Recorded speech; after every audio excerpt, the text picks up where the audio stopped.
अस्सलाम वालेकुम नाजरीन, कैसे हैं आप लोग। उम्मीद है आप सभी लोग अच्छे होंगे। दिल्ली चुनाव में असदुद्दीन अवैसी साहब इन 10 सीटों पर उतारेंगे उम्मीदवार। केजरीवाल और बीजेपी के लिए क्यों है खतरा AIMIM। दिल्ली विधानसभा चुनाव में ऑल इंडिया मजलिस इत्तेहादुल मुस्लिमीन AIMIM आगामी दिल्ली चुनाव में 10 से 12 सीटों पर चुनाव लड़ने की योजना बना रही है। हालांकि ऑल इंडिया मजलिस इत्तेहादुल मुस्लिमीन ने अब तक केवल 2 उम्मीदवारों की घोषणा की है। मुस्तफ़ाबाद से ताहिर हुसैन और ओखला से जामिया इल्लुमनाई एसोसिएशन के अध्यक्ष शफूर रहमान। ऑल इंडिया मजलिस इत्तेहादुल मुस्लिमीन के दिल्ली इकाई पार्टी अध्यक्ष और हैदराबाद के सांसद असदुद्दीन अवैसी साहब अगले 2 से 3 दिनों में बाकी 8 या 10 सीटों पर उम्मीदवार की घोषणा कर सकते हैं।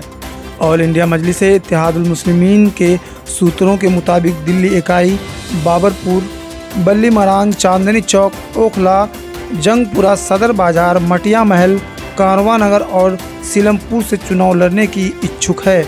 इनमें से अधिकांश निर्वाचन क्षेत्र में मुसलमानों की बड़ी आबादी है। कारवां नगर में मुसलमानों की आबादी कम है। कारवां सीट को 2020 में भाजपा ने जीता था। शाहरुख पठान को ऑल इंडिया मजलिस इत्तेहादुल मुस्लिमीन सीलमपुर से टिकट दे सकती है। अगर ऑल इंडिया मजलिस इत्तेहादुल मुस्लिमीन जगपुरा में अपना उम्मीदवार उतारती है तो उसका मुकाबला सीधा टक्कर आम आदमी पार्टी के पूर्व उप मुख्यमंत्री मनीष सिसोदिया से होगा। भाजपा ने तरविंदर सिंह मारवा को मैदान में उतारा है, जबकि कांग्रेस ने पूर्व पार्षद फरहाद सूरी को टिकट दिया है। आइए जानते हैं ऑल इंडिया मजलिस इत्तेहादुल मुस्लिमीन 10 सीटों पर जहां उम्मीदवार उतारने की संभावना है। ओखला विधानसभा सीट शफूर रहमान साहब, मुस्तफ़ाबाद विधानसभा से ताहिर हुसैन साहब को ये दोनों उम्मीदवारों के लिए घोषणा कर दिया है। बाकी 8 जो सीटें हैं वहां पर अभी तक उम्मीदवार उतारने की घोषणा नहीं की है।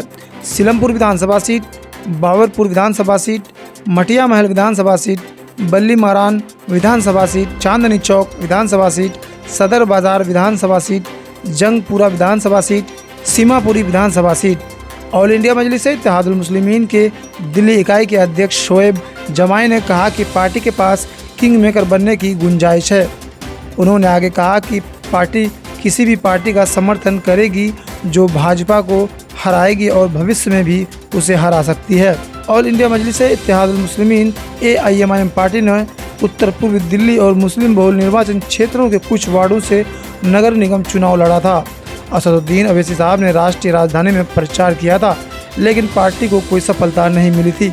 अब देखना दिलचस्प ये होगा कि इस बार 2025 के विधानसभा चुनाव में 10 से 12 सीटों पे अगर उम्मीदवार उतारती हैं तो कितने सीटों पर कामयाबी मिलती है। AIMIM का दबदबा हमेशा है और हमेशा ही रहेगा। ठीक, तेजस्वी जी उन्होंने क्या बोला मुसलमानों के लिए। आज मुसलमानों को कहाँ कहाँ नहीं मारा जाता है और बहुत सारे जो सो नारा, धार्मिक नारा के नाम पर उसको मारा जाता है। ये जो यहाँ के जो सीमांचल के जो मुसलमान हैं उनको समझना चाहिए भाई, आपका अगर कोई आवाज़ उठाता है तो आप उनको समर्थन कीजिए, उनको मजबूत कीजिए।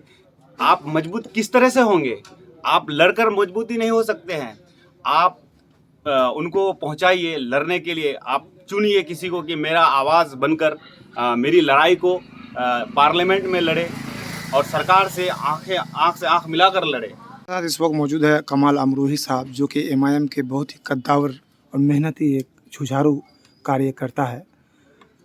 जैसा कि आप लोग पिछले दिनों जब 4 विधायक चले गए थे AIMIM छोड़ करके, तो आप लोग एक नारा लगाए थे कि 4 गए हैं, 25 में 24 लेके आएंगे। तो क्या 25 तो आ चुका है, तो क्या 25 आएंगे या फिर जो एक बचा हुआ है प्रदेश अध्यक्ष जी वो भी चले जाएंगे? क्योंकि विरोधी कह रहे हैं, उस पर आपकी क्या राय है सर? ये डंगे की चोट में कहता हूँ मैं कि 4 गए हैं, 24 आएंगे और 100% आएंगे। आज जो ये 4 जो चले गए, तो मैं डंके की चोट में कहता हूँ कि ये लोग अपना फ़ायदे के लिए गए हैं, अवाम के फ़ायदे के लिए नहीं गए हैं। अवाम को क्या मिला जाके? कुछ लोग अफवाह उड़ा रहे थे कि अवैसी हॉस्पिटल नहीं हुआ, कुछ नहीं किया, वादा किए। तो मैं उनसे कहना चाहूँगा कि आपको जो यहाँ की जनता जो जिताई, तो आपने उस पार्टी में कितने साल रहे? 5 साल रहे। जब आप 5 साल रहे नहीं तो सरासर आप यहाँ की जनता के वोटों के साथ खिलवाड़ किए हैं। आपको AIMIM देखकर वोट किया था, ये नहीं कि आप इस जनता का वोट लेकर किसी पार्टी में आप चले गए। तो ये गलती उनकी है देखिए उसका वक्त था वो चला गया, अब जनता का वक्त आया है। जनता जरूर जवाब देगी और इस बार मुंह तोड़ जवाब देगी, मुंह में जवाब देगी, जिस तरह से वो जनता को धोखा दिया है।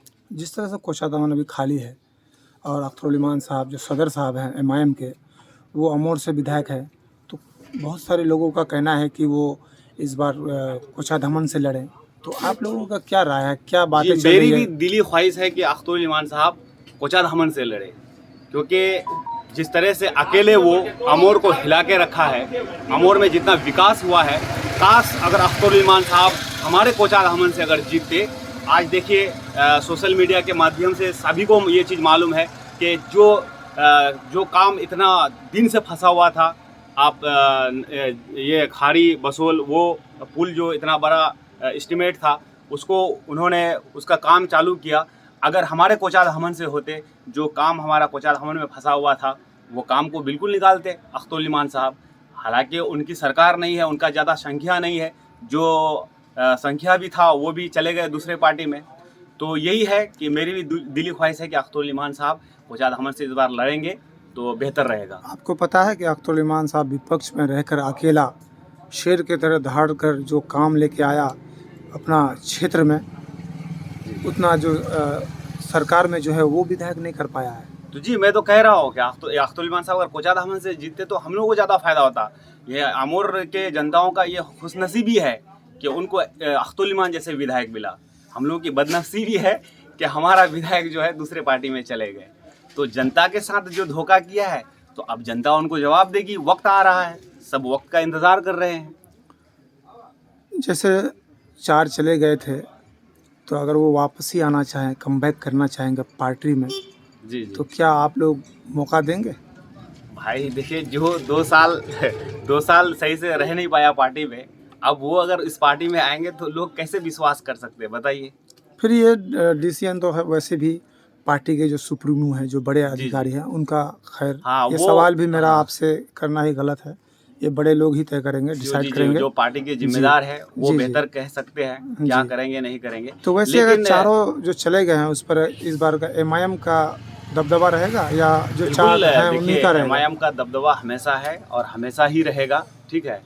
बाकी जो बोले वो बोलेगा। भाई देखिए, अभी कोषाध्यक्ष का जो हालात है, मैं तो नहीं कहूँगा कि भाई जिन्होंने वोट दिया उनके लिए कुछ कर पाते हैं। देखिए अभी बहुत सारा मुद्दा आया, अभी वक्फ बोर्ड हुआ और बहुत सारे जो है कुछ नेता जो है मुसलमान का वोट को अपना वोट बैंक समझते हैं। मुसलमानों के लिए उनका आवाज़ नहीं निकलता है।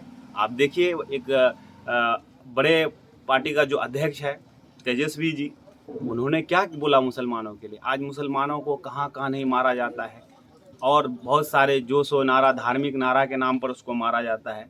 सिर्फ वो क्या मुसलमान का वोट लेने के लिए नेता बनता है। हम कहते हैं कि हम सेकुलर हैं, कैसा सेकुलर? आज देखिए आपके तो मुसलमान ही नहीं समझ रहे हैं ना। अवैसी साहब को समझना बीजेपी चाहिए, का हमारे जो मुसलमान कहने भाई में पीछे नहीं हट रहे जी, हैं। उनको समझना चाहिए भाई। आज देखिए तेजस्वी जी क्या कर लिए, इतना बड़ा पार्टी है, कुछ आवाज़ नहीं उठा पा रहे हैं। आज मुसलमानों को जहाँ पाता है वहीं पर नारे के नाम पर मारे जाते हैं, सिर्फ एक वर्ड के नाम पर मारते हैं। सही बात है। तो क्या हमारे जो यहाँ के जो सीमांचल के जो मुसलमान हैं उनको समझना चाहिए भाई। आपका अगर कोई आवाज़ उठाता है तो आप उनको समर्थन कीजिए, उनको मजबूत कीजिए। आप मजबूत किस तरह से होंगे? आप लड़कर मजबूती नहीं हो सकते हैं। आप उनको पहुंचाइए लड़ने के लिए। आप चुनिए किसी को कि मेरा आवाज़ बनकर मेरी लड़ाई को पार्लियामेंट में लड़े और सरकार से आँख से आँख मिलाकर लड़े।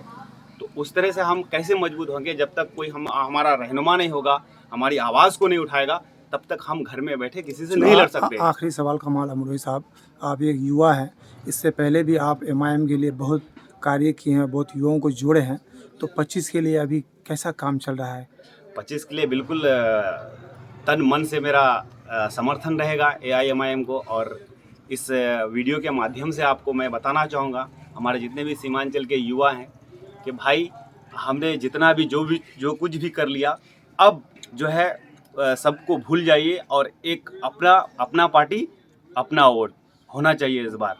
क्योंकि बहुत सारे पार्टियां आकर दावा करते हैं हम मुसलमानों के ये कर लिए वो कर लिए मुसलमानों के लिए, लेकिन मुसलमान अब तक जो है पिछड़ा ही है और अब तक कुछ नहीं हो पाया है।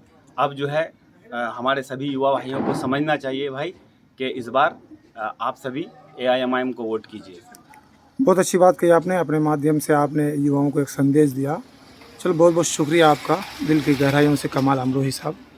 हमारा रहनुमा नहीं होगा, हमारी आवाज़ को नहीं उठाएगा, तब तक हम घर में बैठे किसी से नहीं लड़ सकते। आखिरी सवाल कमाल अमरोही साहब, आप एक युवा हैं, इससे पहले भी आप MIM के लिए बहुत कार्य किए हैं, बहुत युवाओं को जोड़े हैं, तो 25 के लिए अभी कैसा काम चल रहा है?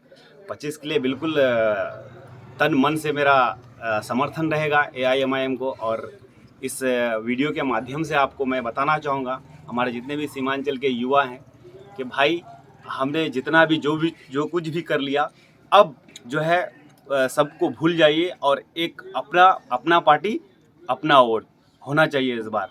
क्योंकि बहुत सारे पार्टियां आकर दावा करते हैं हम मुसलमानों के ये कर लिए वो कर लिए मुसलमानों के लिए, लेकिन मुसलमान अब तक जो है पिछड़ा ही है और अब तक कुछ नहीं हो पाया है।